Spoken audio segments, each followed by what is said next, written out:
Welcome to No Hack Snacks, a series of short interviews with experimenters, optimizers, marketers, and product builders from all over the world. In this one, I asked e-commerce and Shopify expert Dusan Popovic how Amazon sellers can establish their DTC channel. Don't forget to subscribe to get more videos like this in the future.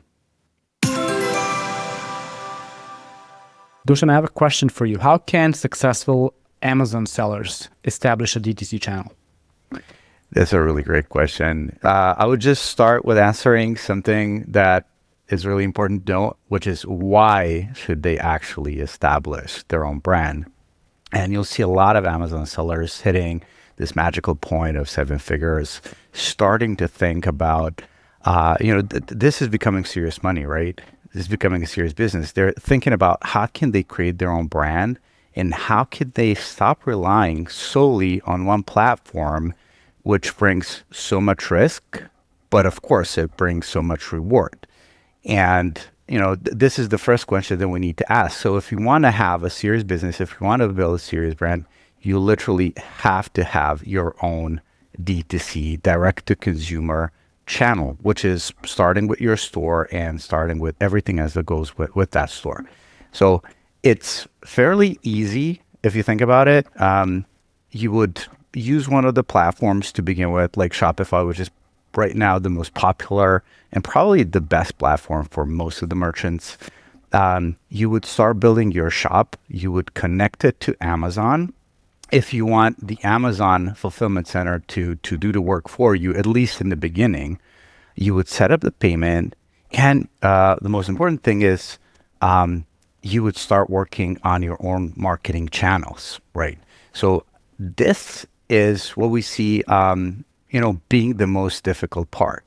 How do you set up your marketing strategy and how do you actually get these customers outside of the Amazon ecosystem? Because one of the advantages of Amazon is like people are already there. They are inclined to purchase. They're just choosing the right seller, right? And here, internet is a jungle. So basically, you have to position yourself well. You need to market yourself well. You need to have a story. And this is where it becomes fairly different from what you're used to on Amazon. Normal channels are sort of similar to what you have on Amazon. That would be performance marketing. That is pushing ads on Google, Meta, TikTok, wherever you can, and working on your organic listings, basically. So, pushing content, creating backlinks, working on your SEO.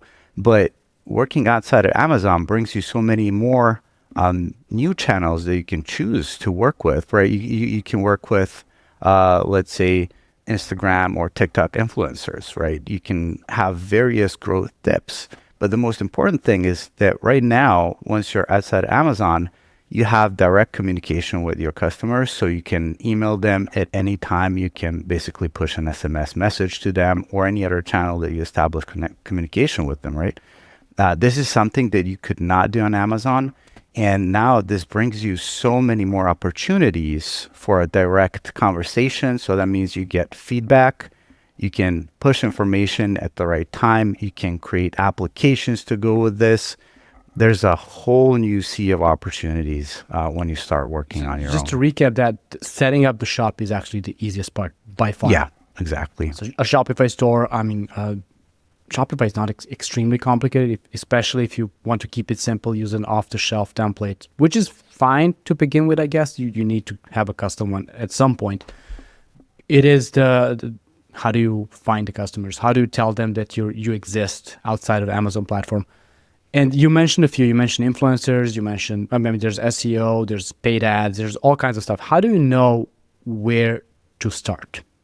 Because there's too many options, right? Yeah, exactly. And it depends on what you're actually selling, because the strategies might differ quite a bit. If you're selling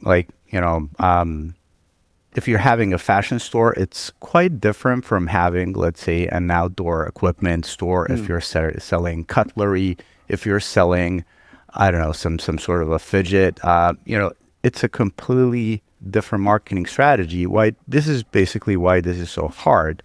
And we usually start with the hardest question. When we work with merchants trying to escape the Amazon ecosystem, this is the first question that we need to answer with them, right? So it starts with defining who's your target audience, really getting to know the messaging that needs to go to them, and then basically choosing the right channels to communicate this message, right? Most of the times, you will be using Google search ads because it's usually a no-brainer, because people who search for something on Google, they're already in this buying mode, so they know what they want, right? Or at least you can pick those phrases that convey that intent, and then you position yourself there. So that's a no-brainer. But everything else, it's basically discovering what the channel is or the channel mix is for you, and then working on top of that, right? And just to say, like, as you said, it's fairly simple to start with a fresh installation of a Shopify store, but that's step number one. But after that, it becomes fairly complicated. So you can do so many things on Shopify. We're actually creating like a tutorial right now, which we'll have a free version definitely, to help people do it on their own. At least those simple parts, so they don't have to depend on an agency or hire somebody for the tasks, which are simple and they can do it on their own in like a couple of weeks. Right, but essentially, just giving someone a Shopify store or Shopify login, it's like giving them a car and they don't know how to drive at all. Like they never saw a car in their life, and where do I put the gas in? Like how do I charge? Whatever. So I like that you mentioned Google Ads, because from my experience, Google Ads and what you can learn from Google search ads, because they're intent-based, is you can test different key phrases in your ad, and then you can see which one gets a higher click-through rate, which means this message needs to be on the website later on, and this is what I should be using in my ad copy and other platforms. I have a store where we found that, sell wallets, we found that there are a few phrases that people care more about than the others. So RFID protection, theft protection, all that stuff, those get insanely high click-through rate. And now we're changing our marketing strategy based on what we found from those keywords. So yeah, this is super interesting. But your final message would be, or to recap, is it's not that scary. It's just, if you're used to winning on Amazon all the time, just get ready for some short-term losses almost while you figure things out. Exactly. I mean, that's a beautiful message. Like you need to take the first step, and you can use some of the knowledge that you have and experience that you have on Amazon to be successful in the internet jungle of D2C, right? Because people still want to buy, and if you have the best product and you tell the best story, you'll definitely be a winner even outside Amazon. That's a great message. Thank you, Dusan. Thank you so much.